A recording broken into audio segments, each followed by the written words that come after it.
Hi all, ಹೇಗಿದ್ದೀರೆಲ್ಲರೂ? Welcome back to my channel. ಯಾವಾಗಲೂ request ಬರ್ತಾಯಿತ್ತು, ಅನಾಮಲಿ ಸ್ಕ್ಯಾನ್ ರಿಪೋರ್ಟ್ ತೋರಿಸಿ ಅಥವಾ ನಿಮ್ಮ ಸ್ಕ್ಯಾನಿಂಗ್ ರಿಪೋರ್ಟ್ ತೋರಿಸಿ. ಪ್ರೀವಿಯಸ್ 2 ಪ್ರೆಗ್ನೆನ್ಸಿಯ ಸ್ಕ್ಯಾನ್ಸ್, ಸ್ಪೆಷಲಿ ನನಗೆ 2 ಬಾಯ್ಸ್ ಇರೋದ್ರಿಂದ, 2 ಮಕ್ಕಳು ಬಾಯ್ಸ್ ಇರೋದ್ರಿಂದ ನಿಮ್ಮ ಒಂದು ಸ್ಕ್ಯಾನ್ ರಿಪೋರ್ಟನ್ನು ತೋರಿಸಿ ಅಂತ ಹೇಳಿ ತುಂಬ ಕಾಮೆಂಟ್ ಬಂದಿದೆ. ಆದರೆ ಸ್ಕ್ಯಾನ್ ರಿಪೋರ್ಟನ್ನು ಹೀಗೇ ವ್ಲಾಗಲ್ಲಿ ಹೇಳಲಿಕ್ಕೆ ಕಷ್ಟ. ಸೊ ಮತ್ತು ಸ್ಕ್ಯಾನ್ ರಿಪೋರ್ಟೆಲ್ಲ ಅಲ್ಲಿಂದ ಇಲ್ಲಿ ಶಿಫ್ಟ್ ಆಗುವಾಗ ಎಲ್ಲ ನಮ್ಮ ಹೊಸ ಮನೆಗೆ ಶಿಫ್ಟ್ ಆಗುವಾಗ ಎಲ್ಲ ಆಚೆ ಈಚೆ ಆಗಿತ್ತು. ಹಾಗಾಗಿ ನಿನ್ನೆ ನಾನು ಪ್ರೀವಿಯಸ್ ಸ್ಕ್ಯಾನ್ ರಿಪೋರ್ಟ್ಸ್, ಡಿಸ್ಚಾರ್ಜ್ ಸಮ್ಮರೀಸ್ ಎಲ್ಲ ಇರೋದನ್ನು ಡಿವೈಡ್ ಮಾಡಿ ಆ ಫೈಲನ್ನು ಆ ಮಗುವಿನ ಹೆಸರಲ್ಲಿ ರೆಡಿ ಮಾಡಿ ಇಟ್ಕೊಂಡಿದ್ದೇನೆ. ಕೈ ಕಾಣಿಸ್ತಾ ಉಂಟು. ಆ್ಯಕ್ಚುಲಿ ನಾನು ಬೆಡ್ರೂಮಲ್ಲೇ ಶೂಟ್ ಮಾಡ್ತಾ ಇದ್ದೇನೆ. ಅವನು ಮಲಗಿದ್ದಾನೆ, ಬಿಟ್ಟು ಹೋಗಲಿಕ್ಕೆ ಆಗೋದಿಲ್ಲ. ಬಿಟ್ಟು ಹೋಗಿ ಎಲ್ಲಾದರೂ ಎದ್ದು ಹೋದರೆ, ನಾನು ಇಲ್ಲಿ ಕೂತ್ಕೊಂಡ್ರೆ ಸಹ ಜೋರು ಮಳೆ ಬರ್ತಾ ಇರೋದ್ರಿಂದ ಸೌಂಡ್ ಇದೆ, ಹಾಗಾಗಿ ಸ್ವಲ್ಪ ಡಿಸ್ಟರ್ಬೆನ್ಸ್ ಅನ್ನಿಸ್ಬೋದು ನಿಮಗೆ. ಸೊ ಇಲ್ಲಿ 3 ಫೈಲ್ಸ್ ಇದೆ. ಇದು ಆ್ಯಕ್ಚುಲಿ ನಾನು ಸೆಕೆಂಡ್ ಪ್ರೆಗ್ನೆನ್ಸಿಗೆ ಫಸ್ಟ್ KMCಗೆ ತೋರಿಸಿದ್ದೆ, ಸೊ ಅದರ ಫೈಲ್ ಇರುವಂಥದ್ದು. ಫಸ್ಟ್ ಪ್ರೆಗ್ನೆನ್ಸಿ ನಾನು ಫಾದರ್ ಮುಲ್ಲರ್ಸಲ್ಲಿ ತೋರಿಸಿದಂಥದ್ದು, ಮಂಗಳೂರಿನ ಕಂಕನಾಡಿಯ ಫಾದರ್ ಮುಲ್ಲರ್ ಹಾಸ್ಪಿಟಲಲ್ಲಿ ತೋರಿಸಿದ್ದು. ಅಲ್ಲಿ ಡಾಕ್ಟರ್ ಅರುಣಾ ಕಾಮತ್ ಅಂತ ಇದ್ದಾರೆ. ಅವರು ಈಗ ಬರ್ತಾರಾ ಇಲ್ವಾ ಅಂತ ಹೇಳಿ ನನಗೆ ಗೊತ್ತಿಲ್ಲ. ಅವ್ರದ್ದು ಪ್ರೈವೇಟ್ ಕ್ಲಿನಿಕ್ ಇದೆ. ನಾವು ಅಂದರೆ ವಿಸಿಟಿಗೆಲ್ಲ ಹೋಗುವಾಗ ಪ್ರೈವೇಟ್ ಕ್ಲಿನಿಕ್ಕಿಗೆ ಹೋಗ್ತಾ ಇದ್ದಂಥದ್ದು. ಡೆಲಿವರಿಗೆ ಅವರು ಕೆಲವೊಂದು ಹಾಸ್ಪಿಟಲ್ಸಿಗೆ ಹೋಗಿ ಡೆಲಿವರಿ ಮಾಡಿ ಬರ್ತಾರೆ. ಸೊ ಅಲ್ಲಿಯ ಹಾಸ್ಪಿಟಲ್ನ ಲಿಸ್ಟ್ ನಮಗೆ ಕೊಡ್ತಾರೆ. ಅದರಲ್ಲಿ ನಮಗೆ ಯಾವ ಹಾಸ್ಪಿಟಲ್ ಒಳ್ಳೆಯದಾಗ್ತದೆ ಅಲ್ಲಿಗೆ ನಮ್ಮ ಇನ್ಶೂರೆನ್ಸ್ ಎಲ್ಲಿ ಯೂಸ್ ಆಗ್ತದೆ, ವರ್ಕ್ ಆಗ್ತದೆ, ಅಲ್ಲಿ ನಾವು ಹೋಗ್ಬೋದಿತ್ತು. ಸೊ ನಾನು ಚೂಸ್ ಮಾಡಿದಂಥ ಹಾಸ್ಪಿಟಲ್ ಫಾದರ್ ಮುಲ್ಲರ್ ಹಾಸ್ಪಿಟಲ್. ಇದರಲ್ಲಿ ಸ್ಕ್ಯಾನ್ ರಿಪೋರ್ಟ್ ಅಂತ ಹೇಳಿದರೆ ನಂದು ಫಸ್ಟ್ ಬೇಬಿಯಲ್ಲಿ ಎಲ್ಲದೂ ಕೂಡ ನಾರ್ಮಲ್ ಇತ್ತು, ಅಪ್ ಟು 5 ಮಂತ್ಸ್ ಅಂತ ಹೇಳ್ತೇನೆ. 5th ಮಂತಲ್ಲಿ ಅನಾಮಲಿ ಸ್ಕ್ಯಾನ್ ಬಂತು. ಅನಾಮಲಿ ಸ್ಕ್ಯಾನ್ ರಿಪೋರ್ಟ್ ಏನು ಬಂದಿತ್ತು ಅಂತ ಹೇಳಿದರೆ, ಪ್ರತಿಯೊಂದು ಸ್ಕ್ಯಾನ್ ರಿಪೋರ್ಟ್ಸ್, ಪ್ರತಿಯೊಂದು ಸ್ಕ್ಯಾನ್ನ ಪಿಕ್ಚರ್ಸ್ ಎಲ್ಲದೂ ಕೂಡ ನನ್ನ ಹತ್ರ ಇದೆ. ಲಾಸ್ಟ್ ಟೈಮ್ ನಾನು ಮಾಡಿಸಿದ್ದು ಬೆಳ್ತಂಗಡಿಯಲ್ಲಿ, ಅಂದರೆ ಸೆಕೆಂಡ್ ಪ್ರೆಗ್ನೆನ್ಸಿಗೆ. ಅದರದ್ದು ಎಲ್ಲ ಫೇಡ್ ಆದ ಹಾಗೆ ಎಲ್ಲ ಹೋಗಿದೆ. ಬಟ್ ಇದು 5 year old ಪಿಕ್ಚರ್ ಆದರೂ ಕೂಡ ಚೆನ್ನಾಗಿದೆ, ಮತ್ತು ರಿಪೋರ್ಟ್ಸ್ ಕೂಡ ಏನು ಕೂಡ ಫೇಡ್ ಆಗಲಿಲ್ಲ. ಹಾಗಾಗಿ ಇದು ಎಕ್ಸಾಕ್ಟ್ ರಿಪೋರ್ಟ್ ನಂದು. ಇದರಲ್ಲಿ ಅಂದರೆ ಫ್ರಂಟ್ ಕ್ಯಾಮರಾ ಓಪನ್ ಇರೋದ್ರಿಂದ ಎಲ್ಲ ಉಲ್ಟಾ ಕಾಣ್ತಾ ಉಂಟು. ಸೊ ಡಿಸೆಂಬರಲ್ಲಿ ಮಾಡಿದಂಥದ್ದು, ಡಿಸೆಂಬರ್ 2, 2019 ಬಲ್ಮಠ ಸ್ಕ್ಯಾನ್ ಸೆಂಟರ್ ಮಂಗಳೂರಲ್ಲಿ, ಅಲ್ಲಿ ಮಾಡಿದಂಥದ್ದು. ಸೊ ಆಗ ನನಗೆ ಏಜ್ 22 years ಇತ್ತು. 22 years ಮತ್ತು LMP ಇದ್ದಂಥದ್ದು 22nd. ಸೇಮ್ 2 ಪ್ರೆಗ್ನೆನ್ಸೀಸಲ್ಲಿ ನನಗೆ ಕಳೆದ 2 ಪ್ರೆಗ್ನೆನ್ಸೀಸಲ್ಲಿ ಸೇಮ್ ಇದ್ದಂಥದ್ದು. ಆಲ್ಮೋಸ್ಟ್ ಡೇಟ್ ಮಂತ್ಸ್ ಚೇಂಜ್ ಇತ್ತು. ಸೊ ಹಾಗೆ 19 ವೀಕ್ಸಿಗೆ ಕೊಟ್ಟಿದ್ದರು ನನಗೆ ಈ ಒಂದು ಅನಾಮಲಿ ಸ್ಕ್ಯಾನ್. ಇದರಲ್ಲಿ ಏನು ಬಂದಿತ್ತು ಅಂತ ಹೇಳಿದರೆ, ಅನಾಮಲಿ ಸ್ಕ್ಯಾನ್ ಅಂದರೆ ಏನಂತ ಹೇಳಿ ಫಸ್ಟಿಗೆ ನಾನು ಹೇಳಿಬಿಡ್ತೇನೆ. ಅನಾಮಲಿ ಸ್ಕ್ಯಾನ್ ಅಂತ ಹೇಳಿದರೆ 5th ಮಂತಲ್ಲಿ ಮಾಡುವಂಥದ್ದು. ಫಸ್ಟಿಗೆ ನಿಮಗೆ ಬರುವಂಥದ್ದು ಒಂದು ಫಸ್ಟಿದು ಇನಿಷಿಯಲ್ ಸ್ಕ್ಯಾನ್, ಪ್ರೆಗ್ನೆನ್ಸಿ ಕನ್ಫರ್ಮ್ ಮಾಡಲಿಕ್ಕೆ ಹೌದಾ ಇಲ್ವಾ ಅಂತ ಹೇಳಿ ಒಂದು ಸ್ಕ್ಯಾನ್ ಮಾಡ್ತಾರೆ. ಅದರಲ್ಲಿ ಹಾರ್ಟ್ ಬೀಟ್ ಎಲ್ಲ ಬಂದಿದೆಯಾ ಏನು ಅಂತ ಎಲ್ಲ ನೋಡ್ತಾರೆ, ಮತ್ತು ಕರೆಕ್ಟ್ ಪ್ಲೇಸಲ್ಲಿ ಇದೆಯಾ ಅಥವಾ ಫೆಲೋಪಿನ್ ಟ್ಯೂಬಲ್ಲಿ ಇದೆಯಾ, ಆ ರೀತಿಯ ಒಂದು ಪ್ರೆಗ್ನೆನ್ಸಿ ಚೆಕ್ಕನ್ನು ಮಾಡ್ತಾರೆ ಫಸ್ಟಿದು ಅಲ್ಟ್ರಾಸೌಂಡಲ್ಲಿ. ನೆಕ್ಸ್ಟ್ ಅಲ್ಟ್ರಾಸೌಂಡ್ ನಿಮಗೆ ಕೊಡುವಂಥದ್ದು ಅಂತ ಹೇಳಿದರೆ NT scan. 3rd month, end of 3rd month ಬರುವಾಗ ನಿಮಗೆ ಕೊಡ್ತಾರೆ NT ಸ್ಕ್ಯಾನ್ ಅಂತ ಹೇಳಿ. ಸೊ ಅದರಲ್ಲಿ ಮಗುವಿನ ನೇಸಲ್ ಬೋನ್ ಆಗಿರ್ಬೋದು, ಮತ್ತು ಬ್ಯಾಕ್ ಸ್ಪೈನಲ್ ಕಾರ್ಡ್ ಅದೆಲ್ಲ ಸರಿ ಇದೆಯಾ ಅಂತ ಹೇಳಿ ನೋಡ್ತಾರೆ. ನೇಸಲ್ ಬೋನ್ ಅದರದ್ದೆಲ್ಲ ಥಿಕ್ನೆಸ್, ಅದರ ಒಂದು ಮೆಷರ್ಮೆಂಟ್ ಸರಿ ಇರಬೇಕು. ಯಾಕೆಂತ ಹೇಳಿದರೆ ಈ ಡೌನ್ ಸಿಂಡ್ರೋಮ್ ಎಲ್ಲ ಇರೋ ಮಕ್ಕಳಿಗೆ ಉಂಟಲ್ಲ, ಅದು ಸ್ವಲ್ಪ ದೊಡ್ಡದಾಗಿ ಸ್ವಲ್ಪ ಅಗಲವಾಗಿ ಎಲ್ಲ ಇರ್ತದೆ. ಹಾಗಾಗಿ ಆ ಒಂದು ನೇಸಲ್ ಬೋನ್ ಇದೆಲ್ಲ ಅವರು ಚೆಕ್ ಮಾಡುವಂಥದ್ದು. ನನಗೆ ಅದೆಲ್ಲದೂ ಕೂಡ ನಾರ್ಮಲ್ ಬಂದಿತ್ತು ಆ ಟೈಮ್ನಲ್ಲಿ, ಫಸ್ಟಿನ ಪ್ರೆಗ್ನೆನ್ಸಿಯಲ್ಲಿ. ಅದೆಲ್ಲ ಚೆಕ್ ಮಾಡಿದಾಗ ನಾರ್ಮಲ್ ಇತ್ತು. ಡಬಲ್ ಮಾರ್ಕರ್ ಟೆಸ್ಟ್ ನನಗೆ ಕೊಟ್ಟಿದ್ದರು. ಬಟ್ ನನಗೆ ಒಬ್ಬರು ಹೇಳಿದರು, ಡಬಲ್ ಮಾರ್ಕರ್ ಯಾಕೆ, ಸುಮ್ಮನೆ ಅದು ಯೂಸ್ ಆಗೋದಿಲ್ಲ, ಸುಮ್ಮನೆ ಕೊಡುವಂಥದ್ದು ಅಷ್ಟೇ ಅಂತ ಹೇಳಿದರು. ನನಗೆ ಅದು ಹಾಗಾದರೆ ಇಂಪಾರ್ಟೆನ್ಸ್ ಗೊತ್ತಿರಲಿಲ್ಲ. ಸೊ ನಾನು ಡಬಲ್ ಮಾರ್ಕರ್ ಮಾಡಿರಲಿಲ್ಲ, ಟ್ರಿಪಲ್ ಮಾರ್ಕರ್ ಕೂಡ ಮಾಡಿರಲಿಲ್ಲ, 2 ಕೂಡ ಮಾಡಿರಲಿಲ್ಲ. ಡಬಲ್ ಮಾರ್ಕರ್ ಫಸ್ಟ್ ಕೊಡುವಂಥದ್ದು, ನೆಕ್ಸ್ಟ್ ಕೊಡುವಂಥದ್ದು ಟ್ರಿಪಲ್ ಮಾರ್ಕರ್, 2 ಸಹ ನಾನು ಮಾಡಿಸಿರಲಿಲ್ಲ. ಸ್ಕ್ಯಾನ್ ಮಾತ್ರ ಮಾಡಿಸಿದ್ದೆ. ಸೊ ಮತ್ತು ಅದು ಕಾಸ್ಟ್ಲಿ ಕೂಡ, ಹಾಗಾಗಿ ನಾನು ಮಾಡಿಸಲಿಕ್ಕೆ ಹೋಗಿರಲಿಲ್ಲ. 19 ವೀಕ್ಸ್ ಆಗುವಾಗ ಈ ಒಂದು ಸ್ಕ್ಯಾನ್ ರಿಪೋರ್ಟ್. ಆ್ಯಕ್ಚುಲಿ ಈ ಒಂದು ಸ್ಕ್ಯಾನಿಗೆ ನಾನು ಒಬ್ಬಳೇ ಹೋಗಿದ್ದೆ, ಬಸ್ಸಲ್ಲೇ ಹೋಗಿದ್ದೆ, ಹಸ್ಬೆಂಡ್ ಬಂದಿರಲಿಲ್ಲ. ಈ ಒಂದು ಸ್ಕ್ಯಾನ್ ಎಲ್ಲ ಆದ ನಂತರ ನನ್ನ ಜೊತೆ ಹಸ್ಬೆಂಡ್ ಎಲ್ಲ ಒಂದು ಪ್ರೆಗ್ನೆನ್ಸಿ ವಿಸಿಟ್ಸಿಗೆ ಬರಲಿಕ್ಕೆ ಸ್ಟಾರ್ಟ್ ಮಾಡಿದಂಥದ್ದು. ಹಾಗೆ ನಾನು ಹೋಗಿದ್ದೆ ಸ್ಕ್ಯಾನಿಗೆ ಅಂತ ಹೇಳಿನೇ ಹೋಗಿದ್ದೆ. ಆಗ ಸ್ಕ್ಯಾನಲ್ಲಿ ಬೇರೆ ಎಲ್ಲದೂ ಕೂಡ ನಾರ್ಮಲ್ ಇತ್ತು, ಆದರೆ 2 ಪಾಯಿಂಟ್ಸನ್ನು ನನಗೆ ಡಾಕ್ಟರ್ ಮೇಯ್ನಾಗಿ ಹೇಳಿದರು. Small echogenic focus is noted in the left ventricle of the fetal cardia ಅಂತ ಹೇಳಿ. ಅಂದರೆ ಈ ಮಗುವಿನ ಹಾರ್ಟ್ ಏನಿದೆ ನೋಡಿ, ಇಂಥ ಒಂದೇ ಒಂದು ಪಾಯಿಂಟ್ ಏನಾದರೂ ಬಂದರೆ ಉಂಟಲ್ಲ, ಈಗ ಖಾಲಿ ಅದು ಕಾರ್ಡಿಯಾ ಬಗ್ಗೆ ಒಂದು, ಕಾರ್ಡಿಯಾ ಅಂತ ಹೇಳಿದರೆ ಹಾರ್ಟಿನ ಬಗ್ಗೆ ಒಂದು ಬಂದಿದ್ದರೆ ಅವರು ಪಾಸ್ ಮಾಡಿಬಿಡ್ತಿದ್ರು, ಏನು ತೊಂದರೆ ಇಲ್ಲ, ನಿಮಗೆ ಬೇರೆ ಏನು ಎಕ್ಸ್ಟ್ರಾ ಫರ್ದರ್ ಟೆಸ್ಟಿಂಗ್ ಬೇಡ ಅಂತ ಹೇಳ್ತಿದ್ರು. ಬಟ್ ಇನ್ನೊಂದು ಬಂದಿತ್ತು, mild pelviectasis noted in the bilateral fetal kidney measuring 3 to 4 mm ಅಂತ ಹೇಳಿ ಬಂದಿತ್ತು. ಸೊ ಇದೇನು ಅಂತ ಹೇಳಿದರೆ ನನಗೆ ಮತ್ತೆ ಡಾಕ್ಟರ್ ಹತ್ರ ಹೋದಾಗ ಇಷ್ಟು ಬಂದಿತ್ತು. ಆದರೆ ನಮ್ಮ ಸ್ಕ್ಯಾನ್ ಮಾಡಿದ ಡಾಕ್ಟರ್ ಏನು ಕೂಡ ಹೇಳಲಿಲ್ಲ, ನಿಮ್ಮ ಡಾಕ್ಟರ್ ಹತ್ರ ತೋರಿಸಿ ಅಂತ ಹೇಳಿದರು. ನನಗೆ ಹೊರಗೆ ಬಂದು ನಾನು ಓದಿದಾಗ ನಾನು ಕೇಳಿದೆ ಅವ್ರ ಹತ್ರ ಏನಿದು ಅಂತ ಹೇಳಿ. ಅವ್ರು ಅದಕ್ಕೆ ಹೇಳಿದರು, ನಮಗೇನು ಹೇಳಲಿಕ್ಕಿಲ್ಲ, ನಿಮ್ಮ ಡಾಕ್ಟರ್ ಹತ್ರ ಹೋಗಿ ಅಂತ ಹೇಳಿ. ನನಗೆ ಸ್ವಲ್ಪ ಅಂದರೆ ಹಿ ಸೌಂಡೆಡ್ ಸೀರಿಯಸ್. ಸೊ ನಾನು ಬೇಗ ಡಾಕ್ಟರ್ ಹತ್ರ ಹೋದೆ. ಆಗ ಡಾಕ್ಟರ್ ಹೇಳಿದರು, ನೀವು ಈ ರಿಪೋರ್ಟ್ ತಗೊಂಡು KMCಗೆ ಒಮ್ಮೆ ಹೋಗಬೇಕಾಗ್ತದೆ, ಇದರಲ್ಲಿ 2 ಟೈಪ್ ಇದು ಪ್ರಾಬ್ಲಮ್ ಇದೆ, ಹಾಗಾಗಿ ನೀವು ಒಮ್ಮೆ ಬೇಗ KMCಗೆ ಹೋಗಿ, ಅಲ್ಲಿ ಒಬ್ಬರು ನಿಮಗೆ ಡಾಕ್ಟರ್ ಸಿಗ್ತಾರೆ, ಅವರು ನಿಮಗೆ ಏನು ಅಂತ ಹೇಳ್ತಾರೆ ಅಂತ ಹೇಳಿ. ನಾನು ಬೇಗ ಅಲ್ಲಿಂದ ರಿಕ್ಷಾ ಕೂಡ ಸಿಗಲಿಲ್ಲ, ಅಂದರೆ 12 o'clockಗೆ ಮುಂಚೆ ಆಗಬೇಕಿತ್ತು. ಸೊ ಹಾಗೆ ನಾನು ಬೇಗ ಅಲ್ಲಿಂದ ಓಡಿ KMCಗೆ ಬಂದೆ, ಜ್ಯೋತಿ KMCಗೆ. ಸೊ ಅಲ್ಲಿ ಡಾಕ್ಟರ್ ಹೋಗಿ ಆಗಿತ್ತು. ಮತ್ತು ಪುನಃ ನಾನು ಹಿಂದೆ ನಮ್ಮ ಡಾಕ್ಟರ್ ಹತ್ರನೇ ಹೋಗಿ, ನಾನು ಒಬ್ಬಳೇ ಇದ್ದದ್ರಿಂದ ನನಗೆ ತುಂಬ ಟೆನ್ಷನ್ ಆಗ್ತಾಯಿತ್ತು.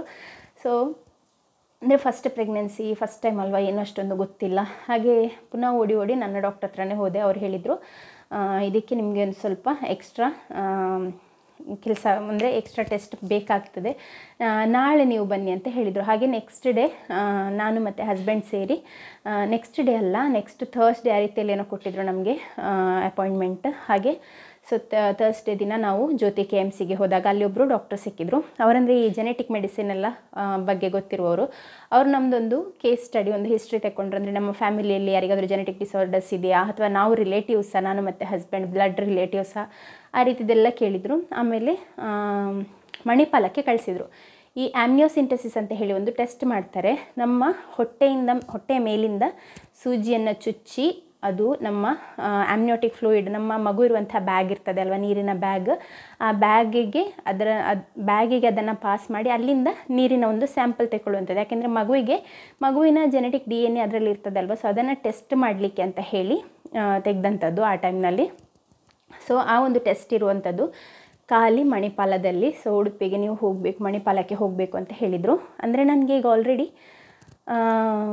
ಆಲ್ಮೋಸ್ಟ್ ಇದೆಲ್ಲ ಆಗುವಾಗ 20-21 ವೀಕ್ಸ್ ಆ ರೀತಿಯಲ್ಲಿ ಆಗ್ತಾಯಿತ್ತು. ಸ್ವಲ್ಪ ಲೇಟ್ ಆಗಿತ್ತು ಆ್ಯಕ್ಚುಲಿ ಗೊತ್ತಾದಂಥದ್ದು. ಹಾಗೆ ನಾವು ಬೇಗ ಅಲ್ಲಿ ಕೂಡ ಹೋದ್ವಿ. ಅಲ್ಲಿ ಹೋದ ದಿನವೇ ಬೆಳಿಗ್ಗೆ ಹೋದಂಥದ್ದು.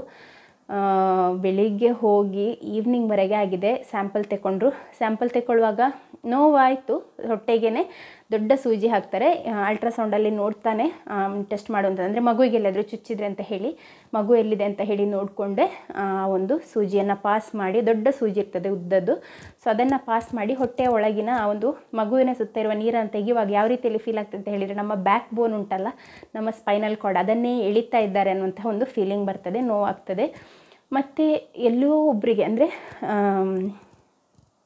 1000ಅಲ್ಲಿ ಒಬ್ಬರಿಗೆ ಇರಬೇಕು ಈ ಒಂದು ಪ್ರೊಸೀಜರ್ ಆದ ನಂತರ. ಅಂದರೆ ನಮ್ಮ ಒಂದು ಆಮ್ನಿಯೋಟಿಕ್ ಫ್ಲೂಯಿಡ್ ಇರುವಂಥ ಬ್ಯಾಗನ್ನು ರಪ್ಚರ್ ಮಾಡಿರ್ತಾರಲ್ಲ, ಒಂದು ಹೊಟ್ಟೆ ಮಾಡಿರ್ತಾರಲ್ಲ, ಹಾಗೆ ಅದರಿಂದ ಮಿಸ್ಕ್ಯಾರೇಜ್ ಕೂಡ ಆಗ್ಬೋದು, ಅಥವಾ ಇನ್ಫೆಕ್ಷನ್ ಆಗ್ಬೋದು, ತುಂಬ ರಿಸ್ಕ್ ಇದೆ ಅಂತ ಹೇಳಿದರು. ಅಡ್ಮಿಟ್ ಆಗಬೇಕು ಅಂತ ಹೇಳಿದರು.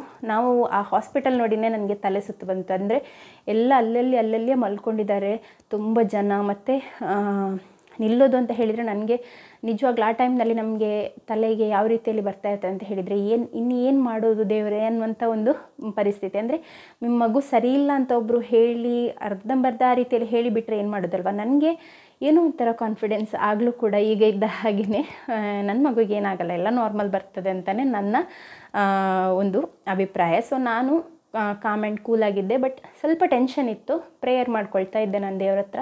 ಸೊ ನಾವು ನಿಲ್ಲಿಲ್ಲ, ಅವತ್ತು ರಿಟರ್ನ್ ಬಂದ್ವಿ, ಮೆಲ್ಲನೆ ಕಾರಲ್ಲಿ ಬಂದು ಆ ಒಂದು ಟೆಸ್ಟಿಗೆ ನಮಗೆ 15,000 ಸಮಥಿಂಗ್ ಆಯಿತು, 15,000 ಚಿಲ್ಲರ್ ಹಣ ಆ ಒಂದು ಖಾಲಿ ಆ ಒಂದು ಟೆಸ್ಟಿಗೆ. ಮತ್ತು ಬೇರೆ ಎಲ್ಲ ಇದಕ್ಕೆಲ್ಲ ಬೇರೆಯೇ ಟೆಸ್ಟ್, ಇದು ಮೆಡಿಸಿನ್ ಇದೆಲ್ಲ ಬೇರೆಯೇ. ಸೊ ಆ್ಯಂಟಿಬಯೋಟಿಕ್ಸ್ ಕೂಡ ಕೊಟ್ಟಿದ್ದರು. ಸೊ ಹಾಗೆ ನನ್ನ ಫಸ್ಟ್ ಪ್ರೆಗ್ನೆನ್ಸಿಯಲ್ಲಿ ಅಂಥ ಒಂದು ಫೇಸನ್ನು ನಾನು ಫೇಸ್ ಮಾಡಿದ್ದೇನೆ. ಈ ಒಂದು ರಿಸ್ಕಿ ಪ್ರೆಗ್ನೆನ್ಸಿ ಅಂತೆಲ್ಲ ಹೇಳಿ ಕನ್ಸಿಡರ್ ಮಾಡಿದರು. ಬಟ್ ರಿಪೋರ್ಟ್ ಬಂದಾಗ ಆ ಒಂದು ರಿಪೋರ್ಟ್ ಯಾವ ರೀತಿಯಲ್ಲಿ ಇರ್ತದೆ ಅಂತ ಹೇಳಿದರೆ, 3 ಟೈಪ್ ಇದು ಈ ಟ್ರೈಸೋಮಿ ಅಂತ ಹೇಳ್ತಾರೆ. ಅಂದರೆ ಅದರಲ್ಲಿ 3 ಟೈಪ್ ಇದು ಜೆನೆಟಿಕ್ ಟೆಸ್ಟಿಂಗನ್ನು ಮಾಡಿರ್ತಾರೆ ನೋಡಿ. ಈ ರೀತಿಯಲ್ಲಿ ಇರ್ತದೆ. ನೀವು ಹೈಸ್ಕೂಲಲ್ಲಿ ಎಲ್ಲ ಓದಿರ್ಬೋದು ಜೆನೆಟಿಕ್ಸ್, DNA ಅಂತ ಎಲ್ಲ ಹೇಳಿ. ಸೊ ಅದೇ ರೀತಿದೊಂದು ಪಿಕ್ಚರ್ ಇರುವಂತಹ 3 ಪೇಜ್ ರಿಪೋರ್ಟನ್ನು ಕೊಟ್ಟಿದ್ದರು. ಒಂದು ಕ್ರೋಮೋಸೋಮ್ 13, ಇನ್ನೊಂದು ಕ್ರೋಮೋಸೋಮ್ 18, ಇನ್ನೊಂದು ಕ್ರೋಮೋಸೋಮ್ 21 ಅಂತ ಹೇಳಿ. ಅದರ ಕೌಂಟ್ ಸರಿ ಇರಬೇಕು. ಸೊ ಇದರಲ್ಲಿ 1 ವಾರದ ನಂತರ ರಿಪೋರ್ಟ್ ಬಂತು. ಅಗೈನ್ ನಾವು ರಿಪೋರ್ಟ್ ಕಲೆಕ್ಟ್ ಮಾಡಲಿಕ್ಕೆ ಹೋಗಿದ್ವಿ. 1 ವಾರದ ನಂತರ ರಿಪೋರ್ಟ್ ಬಂದಾಗ ಎಲ್ಲದೂ ಕೂಡ ನಾರ್ಮಲ್ ಇದೆ, ಯಾವುದೇ ಜೆನೆಟಿಕ್ ಡಿಸಾರ್ಡರ್ ಮಗುವಿಗೆ ಇಲ್ಲ ಅಂತ ಆಯಿತು. ನೆಕ್ಸ್ಟ್ ನಾವು ಫೋಕಸ್ ಮಾಡಬೇಕಿದ್ದು 7th, 8th, 9th ಮಂತ್ 3 ಮಂತಿದ್ದು ಸ್ಕ್ಯಾನಿಂಗ್. ಆ ಟೈಮ್ನಲ್ಲಿ ಕೊರೋನಾ ಸ್ಟಾರ್ಟ್ ಆಯಿತು. ಒಂದು 8 ಮಂತೆಲ್ಲ ಆಗುವಾಗ 9th ಮಂತ್ ಹತ್ರ ಬರುವಾಗ ಕೊರೋನಾ ಪೀಕ್ ಟೈಮ್ ಇತ್ತು ನನಗೆ. ನನ್ನ ಡೆಲಿವರಿ ಟೈಮಲ್ಲಿ ಕೊರೋನಾ ಪೀಕ್ ಟೈಮ್ ಇದ್ದಂಥದ್ದು. ಸೊ ಹಾಗೆ ನಾವು ಹೋಗಲಿಕ್ಕೆ ಅಂದರೆ 7th ಮಂತ್ ಇದಾದ ನಂತರ ಮತ್ತೆ ಗ್ರೋತ್ ಸ್ಕ್ಯಾನ್ ಒಂದೇ ಮಾಡಿದಂಥದ್ದು 9th ಮಂತಲ್ಲಿ. ಆ ಟೈಮ್ನಲ್ಲಿ ಈ ಹಾರ್ಟ್ ಇದುಂಟಲ್ಲ, ಅದು ಅಂದರೆ ಹಾರ್ಟಲ್ಲಿ ಒಂದು ಪಾಯಿಂಟ್ ರೀತಿಯಲ್ಲಿ ಕಾಣ್ತಾ ಇದೆ ಅಂತ ಹೇಳಿ ಡಾಕ್ಟರ್ ಹೇಳಿದಂಥದ್ದು. ಅದು ಹೋಗಿತ್ತು. ಅಂದರೆ ಅದು ಗ್ರೋತ್ ಆಗುವಾಗ ನಮಗೆ ಡಾಕ್ಟರ್ ಹೇಳಿದರು, ಹಾಗಾದರೆ ಗ್ರೋತ್ ಆಗ್ತಾ ಇರುವಾಗೇ ಬೇಬಿದು ಸರಿ ಆಗ್ತದೆ ಅಂತ ಹೇಳಿ. ಎಲ್ಲೋ ಮನಸ್ಸಲ್ಲಿ ಒಂದು ಕನ್ಸರ್ನ್ ಇದ್ದರೂ ಕೂಡ ದೇವರ ಮೇಲೆ ನಂಬಿಕೆ ಕೂಡ ಇತ್ತು, ಏನಾಗೋದಿಲ್ಲ ಅಂತ ಹೇಳಿ. ಹಾಗೆ 9th ಮಂತಲ್ಲಿ 9th ಮಂತಿನ ಫಸ್ಟ್ ವೀಕಲ್ಲಿ ನಾನೊಮ್ಮೆ ಹೋಗಿದ್ದೆ ಸ್ಕ್ಯಾನಿಗೆ ಅಂತ ಹೇಳಿ ಹಾಸ್ಪಿಟಲಿಗೆ. ಆಗ ಅದರಲ್ಲಿ ಹಾರ್ಟ್ ಇದು ಕಾಣ್ತಾ ಇರಲಿಲ್ಲ, ಬಟ್ ಈ ಪೆಲ್ವಿಕ್ಟಾಸಿಸ್ ಏನಿದೆ ಮಗುವಿನ, ಅಂದರೆ ಕಿಡ್ನಿ ಟು ಬ್ಲ್ಯಾಡರ್ ಟು ಕಿಡ್ನಿಗೆ ಒಂದು ಪೈಪ್ ಇರ್ತದೆ ಅಲ್ವಾ, ಯೂರಿನನ್ನು ಕ್ಯಾರಿ ಮಾಡುವಂಥದ್ದು. ಸೊ ಅದರಲ್ಲಿ ಸ್ವಲ್ಪ ಪ್ರಾಬ್ಲಮ್ ಇದೆ ಅಂತ ಹೇಳಿ ಇತ್ತು. ಆ ಪ್ರಾಬ್ಲಮ್ ಹಾಗೇ ಇತ್ತು. ಇನ್ನು ಡೆಲಿವರಿ ಆದ ನಂತರ ನೋಡುವ ಅಂತ ಹೇಳಿ. ಯಾಕಂದರೆ ಮಧ್ಯದಲ್ಲಿ ಸ್ಕ್ಯಾನಿಂಗ್ ಸೆಂಟರ್ಸ್ ಇಲ್ಲಿ ಪ್ರೈವೇಟ್ ಓಪನ್ ಇರಲಿಲ್ಲ. ಹಾಸ್ಪಿಟಲಲ್ಲಿ ಮಾಡಬೇಕಂದ್ರೂ ಕೂಡ ಅದು ಎಮರ್ಜೆನ್ಸಿ ಇದ್ದರೆ ಮಾತ್ರ ಮಾಡ್ತಿದ್ದಂಥದ್ದು. ಪ್ರೆಗ್ನೆನ್ಸಿದೆಲ್ಲ ಆಗ ಮಾಡ್ತಾನೇ ಇರಲಿಲ್ಲ. ಇದು ತುಂಬ ರಿಕ್ವೆಸ್ಟ್ ಮಾಡಿದ್ದಕ್ಕೆ ಮಾಡಿದಂಥದ್ದು. ಸೊ ಇದು ನಾನೇ ರಿಕ್ವೆಸ್ಟ್ ಮಾಡಿ ಮಾಡಿಸ್ಕೊಂಡಂಥದ್ದು, ಡಾಕ್ಟ್ರ್ ಕೊಟ್ಟಂಥದ್ದಲ್ಲ. ಸೊ ಅದಾದ ನಂತರ ಡೆಲಿವರಿ ಆಯಿತು. ಡೆಲಿವರಿ ಆಗಿ ನೆಕ್ಸ್ಟ್ ಡೇನ 2 ಡೇಸ್ ನಂತರ ಏನೋ ಡಿಸ್ಚಾರ್ಜ್ ಆಗೋದಿನ, ಅಂದರೆ 2 ಡೇಸ್ ಮಾತ್ರ ನಿಲ್ಲಿಸಿದ್ದು ಸಿಸೇರಿಯನ್ ಆದರೂ ಕೂಡ. ಪ್ರೈವೇಟ್ ಡಾಕ್ಟರನ್ನು ನಾವು ತೆಕ್ಕೊಂಡ್ರೆ ಹಾಗೆಯೇ 2 ಡೇಸಲ್ಲಿ ಮನೆಗೆ ಕಳಿಸ್ತಾರೆ. ಹಾಗೆ ನಾನು 2 ಡೇಸ್ ನಂತರ ನೋಡುವಾಗ ಮಗುವಿಗೆ ಯಾವುದೇ ಪ್ರಾಬ್ಲಮ್ ಇರಲಿಲ್ಲ, ಎಲ್ಲದೂ ಕೂಡ ನಾರ್ಮಲ್ ಇತ್ತು. ದೇವರ ದಯೆಯಿಂದ ಫುಲ್ಲಿ ನಾರ್ಮಲ್ ಮಗು ನನಗೆ ಹುಟ್ಟಿದಂಥದ್ದು. ಅಂದರೆ ಯಾವುದೇ ಪ್ರಾಬ್ಲಮ್ ಇರಲಿಲ್ಲ, ಕಿಡ್ನಿದಾಗಿರ್ಬೋದು, ಹಾರ್ಟಿದಾಗಿರ್ಬೋದು, ಮತ್ತು ಬೇರೆ ಇಂಥದೇ ತೊಂದರೆ ಇಲ್ಲದ ಮಗು. 3 kg 390 ಗ್ರಾಮ್ ಇದ್ದ ಸಿಯೋನ್ ಹುಟ್ಟಿದಾಗ. ಆಲ್ಮೋಸ್ಟ್ 3.4 kgs ಅಷ್ಟು ವೆಯ್ಟ್ ಇದ್ದ ಸಿಯೋನ್. ಒಂದು ಪಿಕ್ಚರ್ ಸಿಕ್ಕಿದರೆ ನಾನು ಅಟ್ಯಾಚ್ ಮಾಡ್ತೇನೆ. ತುಂಬ ಬಿಳಿ ಇದ್ದ. ನಾನು ಮುಟ್ಲಿಕ್ಕೆ ಹೆದರಿಕೆ ಆಗ್ತಿತ್ತು. ಮತ್ತು ಮೂಗಿನ ಮೇಲೆ ಒಂದು ರೆಡ್ ಡಾಟ್ ಇತ್ತು. ಕೂಗಿದರೆ ಸಾಕು ಆ ರೆಡ್ ಡಾಟ್ ತುಂಬ ಮೇಲೆ ಬರ್ತಿತ್ತು. ಈಗಲೂ ಕೂಡ ಸಿಯೋನಿಗೆ ಕೋಪ ಬಂದರೆ ಅಥವಾ ಅವನು ಕೂಗಿದರೆ ಅಥವಾ ಏನಾದರೂ ಒಂದು ಸಿಟ್ಟಲ್ಲೆಲ್ಲ ಇದ್ದಾಗ ಈ ಮೂಗಿನ ತುದಿಯಲ್ಲಿ ರೆಡ್ನೆಸ್ ಹಾಗೆಯೇ ರೆಡ್ಡಾಗಿ ಕಾಣ್ತಾ ಇರ್ತದೆ. ಪಿಕ್ಚರ್ನ ನಾನು ಕೆಲವೊಂದು ಪಿಕ್ಚರ್ಸನ್ನು ಅಟ್ಯಾಚ್ ಮಾಡ್ತೇನೆ. ಸೊ ಇದು 5th month anomaly scan report ಸಿಯಾನ್ ಇದು. ಮತ್ತು ನಿಮಗೆ ಕೆಲವರು ಕೇಳ್ತಿದ್ರ ಆ್ಯಂಟೀರಿಯರ್ ಪ್ಲೆಸೆಂಟಾನ ಪೋಸ್ಟೀರಿಯರ್ ಪ್ಲೆಸೆಂಟಾನ ಅಂತ ಹೇಳಿ. ನನಗೆ ಇದ್ದಂಥದ್ದು ಪ್ಲೆಸೆಂಟಾ ಆ್ಯಂಟೀರಿಯರ್. ಇದರಲ್ಲಿ ಇದು ಯಾವ report? The placenta is implanted in the anterior wall of the uterus. Anterior ಇದ್ದಂಥದ್ದು ನನಗೆ. ಮತ್ತು ಇಂಟರ್ನಲ್ ಆಸ್ ಅದೆಲ್ಲ ಕ್ಲೋಸ್ ಇತ್ತು. ಸರ್ವಿಕ್ಸ್ ಲೆಂತ್ ನಾರ್ಮಲ್ ಇತ್ತು. ಫೀಟಲ್ ಹಾರ್ಟ್ ರೇಟ್ ಕೂಡ ನಾರ್ಮಲ್ ಇತ್ತು. ಫೀಟಲ್ ಹಾರ್ಟ್ ರೇಟ್ ಇದ್ದಂಥದ್ದು ಮೊದಲೆಲ್ಲ ನನ್ನದು ಎಲ್ಲ ರಿಪೋರ್ಟ್ ಮಿಕ್ಸಪ್ ಆಗಿದೆ.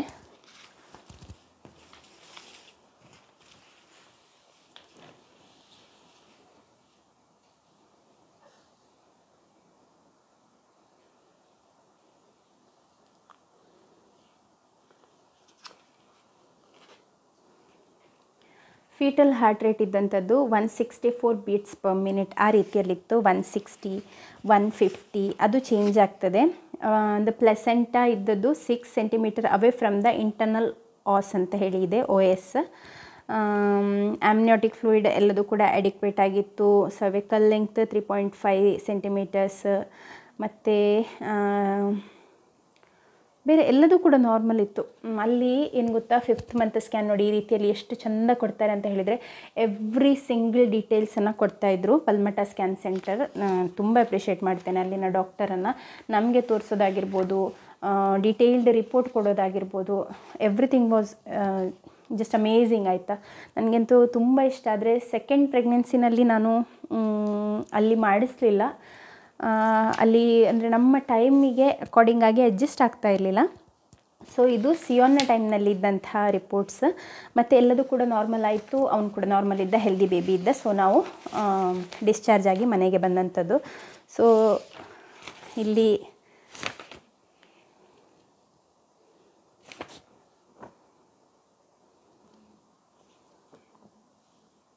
ನೋಡಿ, ಇಲ್ಲಿ ಇದು ನನ್ನ ಡಿಸ್ಚಾರ್ಜ್ ಸಮ್ಮರಿ. ಇದರಲ್ಲಿ ಇದೆ ಪೇಷಂಟ್ ಹೇಗೆ ಬಂದಂಥದ್ದು ಅದೆಲ್ಲ ಹೇಳಿ. ಬಂದು ಅಡ್ಮಿಟ್ ಆದಂಥದ್ದು ಬೆಳಿಗ್ಗೆ 5 AM ಅಡ್ಮಿಟ್ ಆದಂಥದ್ದು. ಪಿಟೋಸಿನ್ ಅಂದರೆ ಇಂಡ್ಯೂಸ್ ಮಾಡಿದರು 5 ಯೂನಿಟ್ಸಿಂದ. ಆಮೇಲೆ emergency LSCS done under the SA and an alive male baby of 3.39 kgs extracted at 5 PM ಅಂತ ಹೇಳಿ. ಸೊ ಇದು ಸಿಯೋನನ್ನು ಹೊರಗೆ ತೆಗೆದಂಥದ್ದು. ನಾನು ಸಿಯೋನ್ನ ಟೈಮ್ನಲ್ಲಿ ಕನಸಲ್ಲೂ ಅಂದ್ಕೊಂಡಿರಲಿಲ್ಲ ನನಗೆ C-ಸೆಕ್ಷನ್ ಆಗ್ತದೆ ಅಂತ ಹೇಳಿ. ಬೆಳಿಗ್ಗೆಯಿಂದ ನೋವು ತಿಂದು 4:45 ಆಗುವಾಗ, 4:50 ಆಗುವಾಗ ರಪ ಅಂತ ಹೇಳಿ ಕರ್ಕೊಂಡು ಹೋದರು C-ಸೆಕ್ಷನಿಗೆ. ಸೊ ಹಾಗೆ ಮತ್ತು ಸೆಕೆಂಡ್ ಪ್ರೆಗ್ನೆನ್ಸಿಯಲ್ಲಿ ನಾನು 3 years 6 months ಗ್ಯಾಪ್ ಇತ್ತು ಆಲ್ಮೋಸ್ಟ್. ಹಾಗಾಗಿ ನನಗೆ second time normal delivery try ಮಾಡಬೇಕಂತ ತುಂಬ ಆಸೆ ಇತ್ತು. ಮತ್ತು ಅಂದರೆ ಏನಂತ ಹೇಳಿದರೆ ನಮ್ಮ ಕೈಯಲ್ಲಿ ಇರೋದಿಲ್ಲ ಕೆಲವೊಮ್ಮೆ. ನಮ್ಮ ಲಾಸ್ಟ್ ಫ್ಯೂ ಮಂತ್ಸ್ ಉಳಿಯುವವರೆಗೆ ನಮಗೆ ಡಿಸೈಡ್ ಮಾಡಲಿಕ್ಕೆ ಆಗೋದಿಲ್ಲ ನಾವು ಎಲಿಜಿಬಲ್ ಕ್ಯಾಂಡಿಡೇಟ್ ಹೌದಾ ಅಲ್ವಾ ಅಂತ ಹೇಳಿ. ಬಟ್ ನಾನೇನು ಮಾಡಿದೆ ಅಂತ ಹೇಳಿದರೆ, ಹೇಗೂ ನನಗೆ ಟ್ರೈ ಮಾಡಬೇಕಂತ ಹೇಳಿ ಸೆಕೆಂಡ್ ಪ್ರೆಗ್ನೆನ್ಸಿ ನಂದು ಕನ್ಫರ್ಮ್ ಆದಾಗ, ಅದು ಕೂಡ ಸ್ವಲ್ಪ ಒಂದು 45 days ಆ ರೀತಿಯಲ್ಲಿ ಆಗುವಾಗ ನನಗೆ ಕನ್ಫರ್ಮ್ ಆದಂಥದ್ದು ಪ್ರೆಗ್ನೆನ್ಸಿ. ನಾನು ಯೋಚನೆ ಮಾಡೇ ಇರಲಿಲ್ಲ ಈ ತಿಂಗಳಲ್ಲಿ ಕನ್ಸೀವ್ ಆಗ್ತೇನೆ ಅಂತ ಹೇಳಿ. ಹಾಗೆ ನಾನು ತಮಿಳ್ನಾಡು ತನಕ ಆನ್ ರೋಡ್ ಟ್ರಾವೆಲ್ ಎಲ್ಲ ಮಾಡಿದ್ದೆ. ಕೂತ್ಕೊಂಡು ಹೋಗಿ 18 hours ಕೂತ್ಕೊಂಡು ಹೋಗಿ 18 hours ಕೂತ್ಕೊಂಡು ಬರುವಂಥದ್ದೆಲ್ಲ. ಆದರೆ ನನಗೆ ಅಲ್ಲಿ ತುಂಬ ಸುಸ್ತಾಗ್ತಿತ್ತು. ಬಟ್ ನಾನು ಗೆಸ್ ಮಾಡಿರಲಿಲ್ಲ. ಹಾಗೆ ತುಂಬ ದಿನದ ನಂತರ ನಾನು ಟೆಸ್ಟ್ ಮಾಡಿ ನೋಡುವಾಗ ಪ್ರೆಗ್ನೆಂಟ್ ಅಂತ ಹೇಳಿ ಗೊತ್ತಾಯಿತು. ವೆರಿ ನೆಕ್ಸ್ಟ್ ಡೇ ನಾವು KMCಗೆ ನನ್ನ ಹಸ್ಬೆಂಡ್ ಹತ್ರ ಹೇಳಿ KMC ಹಾಸ್ಪಿಟಲಲ್ಲಿ VBAC ಅಂದರೆ ವೆಜೈನಲ್ ಬರ್ತ್ ಮಾಡಿಸ್ತಾರೆ ಅಂತ ಹೇಳಿ ಗೊತ್ತಾಯಿತು. ಹಾಗೆ ನಾವು ಅಲ್ಲಿಗೆ ಹೋದ್ವಿ.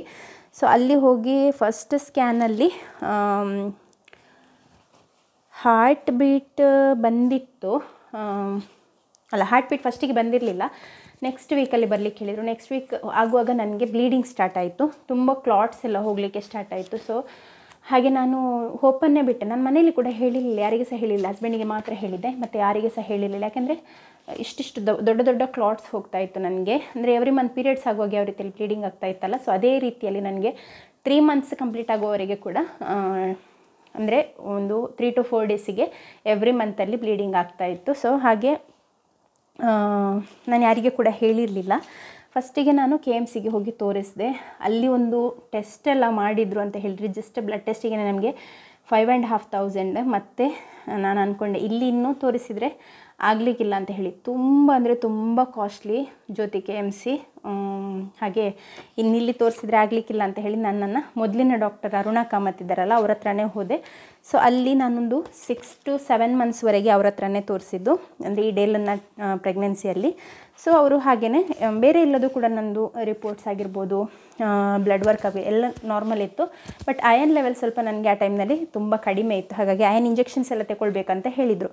ಅದನ್ನು ಬಿಟ್ಟರೆ ಮತ್ತು ವಾಮಿಟಿಂಗ್ ಅದು ಹೇಳಬೇಕಂತಲೇ ಇಲ್ಲ. ಎರಡು ಅಂದರೆ ಮೊದಲಿನ ಪ್ರೆಗ್ನೆನ್ಸಿಯಲ್ಲಿ ಕೂಡ ಸೆಕೆಂಡ್ ಪ್ರೆಗ್ನೆನ್ಸಿಯಲ್ಲಿ ಕೂಡ ತುಂಬ ವಾಮಿಟಿಂಗ್ ಇತ್ತು. ಅದನ್ನು ಬಿಟ್ಟು ಇವನ್ ಅನೋಮಲಿ ಸ್ಕ್ಯಾನ್ನಲ್ಲಿ ಹೇಳ್ತೇನೆ ನಾನೊಮ್ಮೆ just.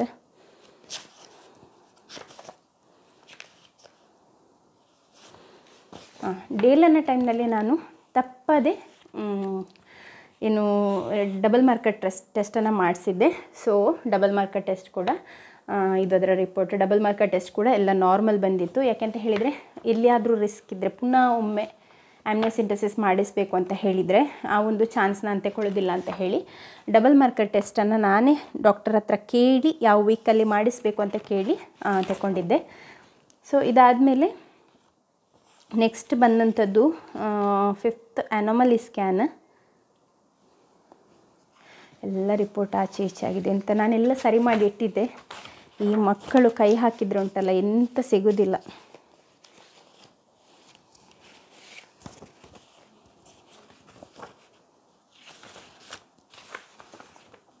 ಅನಾಮಲಿ scan report day and ಟೈಮ್ನಲ್ಲಿ ಜೆಸ್ಟೇಷನ್ 20 ವೀಕ್ಸ್ 2 ಡೇಸ್ ಇದು ಇದ್ದಂಥದ್ದು. ಇಲ್ಲಿ LMP 22nd ಡೇ, ಆದರೆ ಅಲ್ಲಿ 7th ಮಂತ್ ಇದ್ದಂಥದ್ದು, ಜುಲೈ ನನಗೆ ಇದ್ದಂಥದ್ದು ಸಿಯೋನ್ನ ಟೈಮ್ನಲ್ಲಿ. ಈ ಸಲ ಫೆಬ್ರವರಿಯಲ್ಲಿ ಇದ್ದಂಥದ್ದು. So real time B mode ultrasonography, gravid uterus done. Presentation ಅಂದರೆ ಮಗು ತಿರುಗ್ತಾ ಇರ್ತದೆ ಅಲ್ವಾ, ಸೊ ಪ್ರೆಸೆಂಟೇಷನ್ ವೇರಿಯಬಲ್ ಇತ್ತು. ಪ್ಲಾಸೆಂಟಾ ಪೋಸ್ಟೀರಿಯರ್ ಇದ್ದಂಥದ್ದು. ಸೊ ನಾನು ಅಂದ್ಕೊಂಡಿದ್ದೆ ಆ್ಯಂಟೀರಿಯರ್ ಅಂತ ಹೇಳಿ. ನೋಡ್ಬೋದು ನೀವು ಡಿಫ್ರೆನ್ಸ್. ಅಂದರೆ ಪ್ಲಾಸೆಂಟಾಯಿಂದ ಕೆಲವರು ಬೇಬಿ ಜೆಂಡರನ್ನು ಡಿಸೈಡ್ ಮಾಡ್ತಾರೆ. ಅದು ಸಾಧ್ಯನೇ ಇಲ್ಲ. ಯಾಕಂತ ಹೇಳಿದರೆ ಒಬ್ಬ ಹುಡುಗನೇ, ಅವನು ಸಹ ಬಾಯ್, ಅವನಿದ್ದಂಥದ್ದು ಆ್ಯಂಟೀರಿಯರ್ ಪ್ಲಾಸೆಂಟಾ ಮೂಲಕ, ಇವನಿದ್ದಂಥದ್ದು ಪೋಸ್ಟೀರಿಯರಲ್ಲಿ. ಆದರೆ ಪ್ಲಾಸೆಂಟಾ ಪ್ರೀವಿಯ ಇಲ್ಲ ಅಂತ ಹೇಳಿ ಇದೆ. ಸೊ ಲೆಂಗ್ತ್ ಸೇಮ್, ಎಲ್ಲ ನಾರ್ಮಲ್ ಇದೆ. ನೆಕ್ಸ್ಟ್ ಫೀಟಲ್ ಹಾರ್ಟ್ ರೇಟ್ ಅವನ ಟೈಮ್ನಲ್ಲಿ 164 ಬೀಟ್ಸ್ ಪರ್ ಮಿನಿಟ್ ಇದ್ದಂಥದ್ದು ಸಿಯೋನ್ದು. ಈ ಒಂದು 146 beats per minute. So again heart beat ಮೂಲಕ ಗರ್ಲ್ ಆರ್ ಬಾಯ್ ಹೇಳಲಿಕ್ಕೆ ಚಾನ್ಸೇ ಇಲ್ಲ. ಸೊ ಅದೇ ರೀತಿಯಲ್ಲಿ ಪ್ಲಾಸೆಂಟಾ ಕೆಲಸ ಏನು, ಮಗುವಿಗೆ ನ್ಯೂಟ್ರಿಯೆಂಟ್ಸನ್ನು ಕೊಡುವಂಥದ್ದು, ನ್ಯೂಟ್ರಿಷನ್, ಆಕ್ಸಿಜನ್ ಎಲ್ಲ ಕೊಡುವಂಥದ್ದು, ಬ್ಲಡ್ಡನ್ನು ಕೊಡುವಂಥದ್ದು.